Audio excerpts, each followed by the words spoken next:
Shalom, shalom, gloire à Jésus-Christ. Sois béni, bien-aimé dans le Seigneur, que la grâce et la faveur de Dieu soient sur ta vie dans le nom de Jésus-Christ.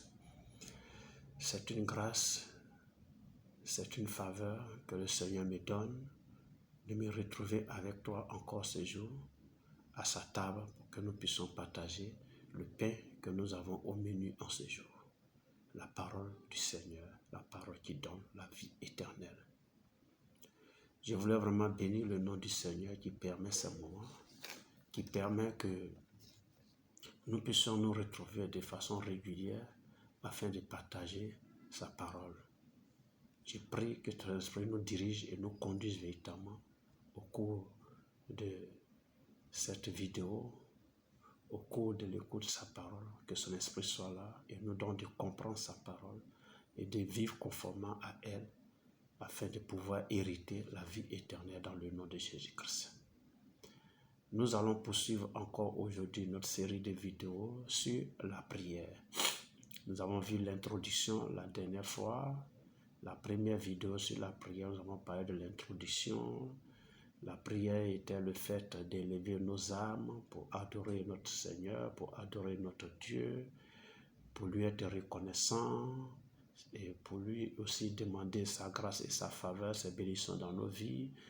Et c'était aussi, la prière était un acte de foi et un exercice spirituel.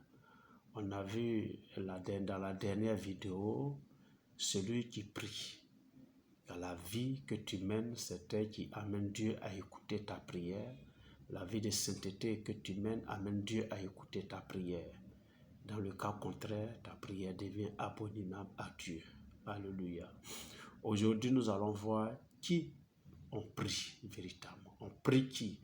Bon, quelqu'un va me dire, mais est-ce que la question vaut la peine d'être posée puisque c'est Dieu qu'on prie? Oui, la question vaut la peine d'être posée parce que dans le milieu chrétien, on prie beaucoup de personnes. On prie des anges, on prie des saints, on prie la Vierge Marie, on prie. Alors, selon la Bible, puisqu'on parle de la prière, qui on prie? Après avoir su qui doit prier, la prière de qui Dieu écoute, mais on prie qui même concrètement? Alléluia. Et nous allons voir dans le livre de Matthieu 6, le verset 6 nous intéresse, que je vais dire. Mais quand tu pries, entre dans ta chambre, ferme la porte et prie ton Père qui est là dans le lieu secret, et ton Père qui voit dans le secret te le rendra. Amen. Donc quand tu pries, entre dans ta chambre, ferme la porte et prie ton Père qui est dans le secret. Donc on prie le Père. Alléluia. Quand on dit on prie le Père, ici on prie Dieu le Père, donc l'éternel Dieu, créateur des cieux et de la terre. C'est pourquoi quand nous prions, nous disons éternel notre Dieu et notre roi. Éternel Dieu de grâce et de gloire, notre Père et notre roi. C'est pas ça nous prions, c'est lui que nous prions. Alléluia. Nous ne prions pas quelqu'un d'autre, mais nous prions que le Père céleste, le Père qui a créé les cieux et la terre, le Dieu tout-puissant, le Dieu véritable, le Dieu saint et le Dieu vivant. Amen. C'est lui que nous prions. Nous continuons nos lectures.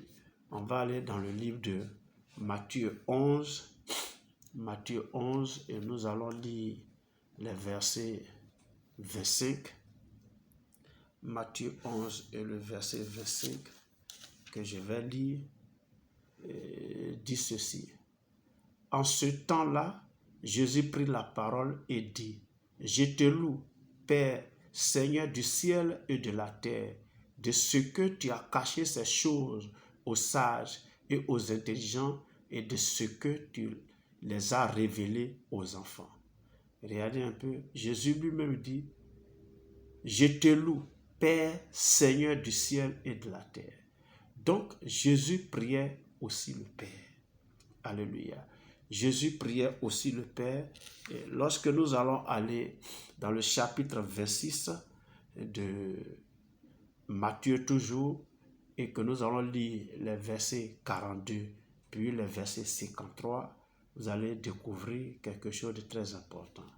La Bible dit au verset 42, il s'éloigna une seconde fois et pria ainsi, mon Père, s'il m'est pas possible que cette coupe s'éloigne sans que je ne la boive, que ta volonté soit faite. Amen. Là, il dit, mon Père. Alléluia. Donc, nous prions le Père. Et au verset 53, que je cherche, voilà, verset 53, il dit, penses-tu que je ne puisse pas invoquer mon Père qui me donnerait à l'instant plus de 12 légions d'anges?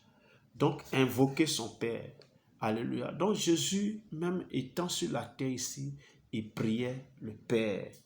Il priait Dieu le Père. Alléluia. Il priait Dieu le Père. Et donc, on doit prier Dieu le Père. C'est Dieu le Père qu'on prie. Ce n'est même pas Jésus qu'on prie. Amen. C'est vrai, Jésus a le statut de Dieu, mais ce n'est pas lui qu'on prie. On prie le Père, Dieu le Père. Alléluia. Et on va voir dans le livre de Jean au chapitre 14, Jean chapitre 14, et le verset 13 nous intéresse ici. Jean chapitre 14, le verset 13, qui dit ceci.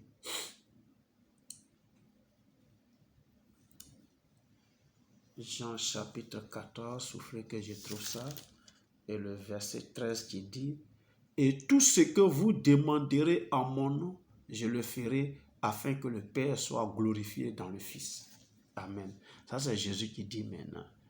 Il dit, et tout ce que vous demanderez en mon nom, je le ferai afin que le Père soit glorifié dans le Fils. Alléluia.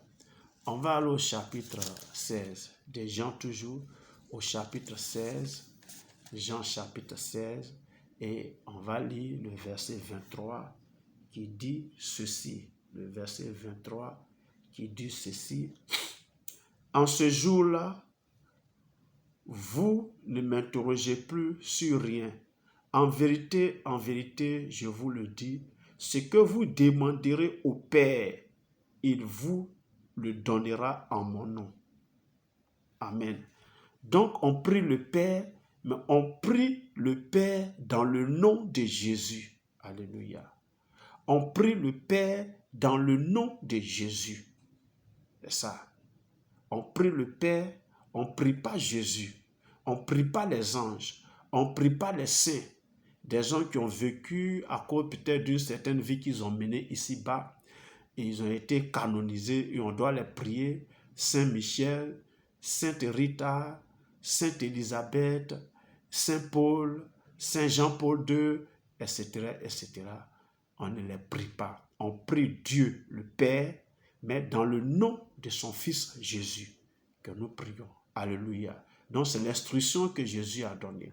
Lui-même, il priait le Père, n'est-ce pas? Il priait le Père, mais comme c'est lui qui priait, il ne disait pas dans mon nom, non. Maintenant, il donne l'instruction. Tout ce que vous demanderez au Père en mon nom. Alléluia. Tout ce que vous demanderez au Père en mon nom. Donc, on prie le Père dans le nom de Jésus. Parce que la prière, c'est une demande que nous faisons à Dieu. Donc, on demande à Dieu le Père dans le nom de Jésus-Christ. Et ses disciples ont fait cela également. Les disciples de Jésus ont également appliqué cela. Actes chapitre 3, verset 6. Actes chapitre 3, verset 6. Et alors Pierre lui dit, je n'ai ni argent, ni or, mais ce que j'ai, je te le donne. Au nom de Jésus-Christ de Nazareth, lève-toi et marche. Alléluia. Donc, Pierre ici, parlant à ce paralytique qui était assis à l'entrée du temple, parce qu'eux, ils passaient là à Jean, à l'heure de la prière, ils sont tombés sur lui, ils demandaient de l'aumône. Et ils l'ont regardé, ils l'ont fixé du regard, et Pierre va lui dire, je n'ai ni argent ni or à te donner, mais ce que j'ai, je te le donne au nom de Jésus-Christ de Nazareth. Lève-toi et marche. Il a fait une proclamation sur sa vie, mais dans le nom de Jésus-Christ. Alléluia. Nous prions donc dans le nom de Jésus-Christ.